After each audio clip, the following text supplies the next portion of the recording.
அன்பு உயிர்களுக்கு எனது அன்பான வணக்கம். இன்றைக்கி நம்ம அந்த ரம்மியில் விளையாண்டு எப்படி தோக்காமல் இருக்குது அப்படின்னு பார்ப்போம்.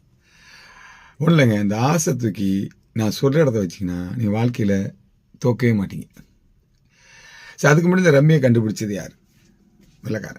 வெள்ளைக்காரன் நம்ம தமிழ் நாட்டில் உள்ள நிறைய விளையாட்டை கண்டுபிடிச்சே விளையாண்டான். டக்குன்னு சொன்னால் நம்ம கிட்டிபிள், அதை கிரிக்கெட்டை விளையாண்டான்.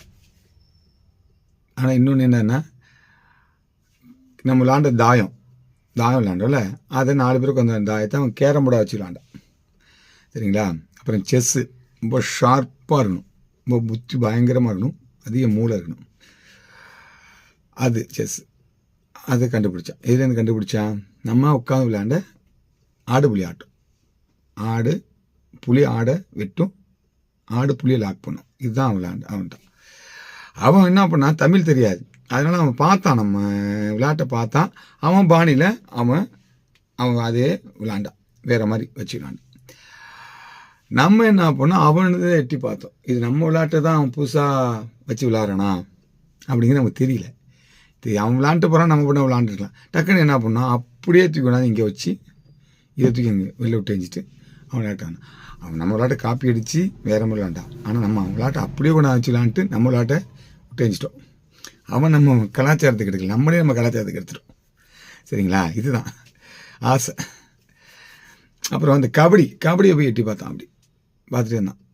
அவங்க மூஞ்சிலே வச்சாங்க டொப்புன்னு. எப்பா இது ஆவாதுறான்ட்டான். உண்மைங்க, உலகத்திலே பழமை மாறாமல் விளையாடுற ஒரே விளையாட்டு நம்ம தமிழை கண்டுபிடிச்ச கபடி. எவ்வளோ பெரிய பெருமை! அது எப்படின்னா, அந்த ஜீன்னு சொல்லுவாங்க. என்ன ஜீன் அப்படின்னா, உங்கள் அப்பா பற்றி அப்படியே இருக்கடா அப்படிம்பாங்க. சரிங்களா? அதான் அது தமிழ்நாட்டோட ஜீன் என்னன்னு சொல்லிட்டுங்களா? இன்னைக்கு என்ன தான் நம்ம விளையாட்டை வித்தியாசமாக கொண்டே வச்சு செஸ்ஸுன்னு கொண்டே வச்சு நீ விளையாண்டாலும் அது உலகத்தில் நம்பர் 1 ஜெயித்தவன் தமிழங்க. ஒன்று அப்போ ஆனந்த், இப்போ பிரகானந்தன்.